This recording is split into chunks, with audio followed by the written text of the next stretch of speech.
Business on Newstalk 1180 with our guest, Congressman Kevin McCarthy. Had a little electronic glitch there. Kevin, you still with us? I'm still with you. Okay. Well, I'm sure glad of that because we've had a couple of electronic problems here in the studio. Yeah. Kevin's with us by phone, folks, today. It's, yes, he is. I think he's celebrating somebody's birthday, if I remember, wasn't it? That's right. It's son's birthday My tomorrow. son turns 17 tomorrow. He was born on Easter Sunday at sunrise. You know, Clay and I would sing happy birthday, but you really don't want us to do that, Kevin. I mean, you know, when I sing in the shower, the water stops. I mean, it's really, really ugly. I understand. I got to give us a plug real quick here.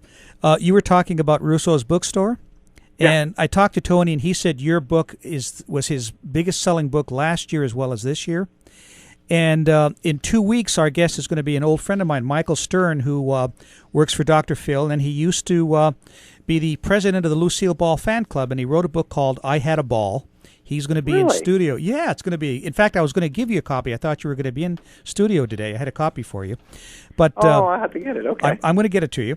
But he's going to be in studio here in 2 weeks, and then afterwards we're going to have a book signing over at Russo's. So it's not going to be as well received as your book, but it's going to be a pretty good book. I'm halfway through it, and it's a lot of fun. So I'll tell you what. You know, growing up, I still remember the Lucille Ball show with Desi Arnaz and the others. Well, and you know, the other thing, they were the first ones to actually own their show.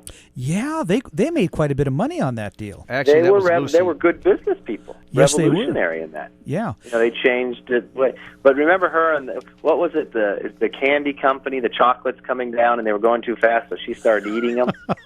You know, Kevin. There was that segment. There was a show that was on a couple years ago. It had the 100 funniest moments on TV, and that was rated number 1. That scene on the assembly line with the chocolates. And number 2 was one of my favorite shows. It was the scene from Taxi where Reverend Jim was getting his driver's license. Taxi was a funny show. Yeah. I remember in the Lucille Ball show and Carol Burnett show. Those were very good creative shows. Well, I mean, those were up there with the Seinfelds of today. Definitely. Well, if you're not doing anything on the 16th, come on by. He's I would like to. Yeah. That would be fun. I'd like to meet him. Yeah, he's going to be there from 2:30 to 5:30. So at Russo's. So since he was president of the fan club, did he met Lucille Ball and stuff? Yes. And his book talks about all the meetings. He was just a kid that, actually his dad was my partner when I lived in L.A., and he just kept on going down to the Lucy show tapings, and one thing led to another, and he, he ended up being a big fan and got to know Lucy, got to go to his house and her house, and it was I've really heard good stories about her. Yeah. Yeah. Great. Oh, yeah. Yeah. She was really a special person. So, she was a lot like the character that she portrayed. So, hey guys, we're here to talk politics. So, I want to get back to politics. I always use the word extreme. That's what the caucus instructed me to do the other week. Extreme cuts and all these riders. And Boehner's in a box. But if he supports the Tea Party, there's going to inevitably be a shutdown. What we're trying to do here... Instead of them issuing marching orders, maybe what they should do is get to work and actually pass a plan. Sounds interesting, didn't it, Kevin, those couple of bites? Well, you see the two differences. There was Chuck Schumer just trying to tell the senators what to go and say the Republicans were doing instead of actually passing a bill. If the Senate could pass a bill, which they haven't been able to do, we could have a negotiation and find common ground. It's just a little difficult here when only one side, the House, does all the work. And then the Senate is only blaming for the only people who are working. Well, I hope Bonner stands his ground. Well, I will tell you, he's been standing pretty strong against them, and they're trying to throw everything at him. But he's got a very strong conference behind him. By the way, I notice a lot of times when he's on TV, I see a familiar face behind him.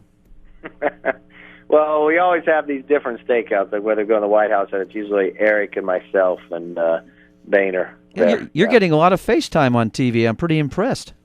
Oh, I don't know if that's good or bad. We'll see.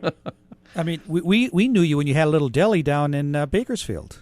That's right. Kevin O's, Sign and Plan. That's Kevin right. O's. Kevin, because my middle name's Owen, that's why I named it. It's Kevin O's. Didn't put a lot of thought into the name. Okay, well, it worked. You can still get one of the sandwiches at Sequoia out on Rosedale. My number one. It was the top seller. Are you serious? That's your they put it sandwich? up. Look at the little sign and ask them. It's like a side order. Politics, Turkey, guys. cream cheese, and artichoke heart. We're here to talk politics, guys. Oh, come on. We're having fun with this. Hey, did you see the Lucy show? No, never mind. Kevin, there's seems like a lot of people are going to be running for election or president. Mitt Romney, Herman Cain, Haley Barbour, Michelle Bachmann, Donald Trump even, Tim Pawlenty, Sarah Palin, and Marty Pay. Any of those that you really think stand out in this coming election? You know, I haven't endorsed anyone. I think it would be healthy for the Republicans to actually have a debate on ideas and let it go on for a while. So, regardless of who the nominee is, they'll be better than our current president. And I think it would be better that we get all the ideas out there and have a debate on policy. Now, look, the current President Obama, nobody likes his policies, but people like him personally. Think he's a very nice guy. So what we need to win the war on policy, that there is a better direction for America. I have a real concern that we only have 4 years to go. The amount of debt that we are accumulating is putting the direction of where this country is going to become a European-style country, or we're going to be the greatness we know we can and are. So from my standpoint, it would be very helpful to Republicans to get out there and have debate on policy, not personal attacks, and who wins the policy at the end of the day, we all get behind and put this country in the right direction. Well, you've had several meetings, I guess, with both the president and the vice president. Everywhere, every show I listen to says he's an extremely weak leader. What's your opinion of that? My opinion is he doesn't like to make a decision. Well, we've seen that. If you watched his past history, you know, in the Senate he'd vote present. You just found from his decision on Libya, he waited too long when he made his decision. He didn't talk to people when he made his decision. You look at the idea of government not being funded. Here we are about to have a shutdown, and he hasn't engaged. You know, leadership means going out and lead. Here he is, produced a budget when we have the largest amount of debt we've ever had, and he doesn't deal with entitlements because he's afraid to lead on that. He's afraid he gets politically attacked instead of stepping out and doing what's right. He just has a long past experience of afraid to make decisions. That's not good. Right. I want a president that doesn't have to have a teleprompter in front of him to know what he's going to say or where he stands. We're having a conversation with Congressman Kevin McCarthy on taking care of business. Kevin, talking about, you mentioned Libya for a second, and it's I mean, I have no heartburn about going after Gaddafi. I mean, he's not been our best friend over the years. But, you know, you listen to the Obama administration and you talk about not being able to make a decision. You know, here you have Clinton saying we need to get to know the rebels a little bit better.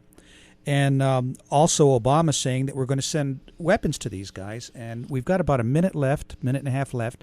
What do you think about Libya? What should we do? Should we support the rebels? Should we? Well, I think he's handled it all wrong. If the decision would have been 2 weeks prior, these are the problems I have. The decision was determined too late. He's now created a doctrine that means are we in every other country over there. He now partnered with a person that we don't even know if they're going to be our friends or are they our enemies. And third, he's tied the hands of the American going into a military action and laid out, well, I won't do ground troops, but I'll do this.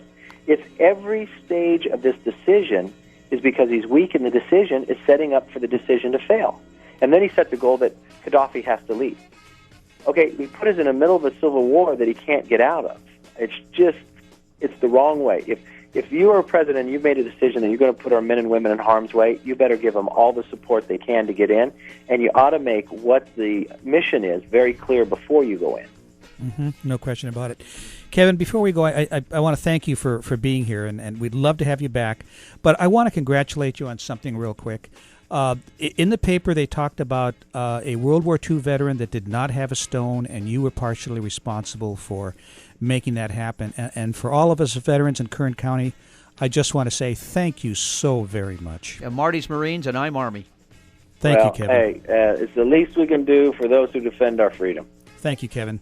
We'll be back in 167 hours on Taking Care of Business on Kern Radio Newstalk 1180.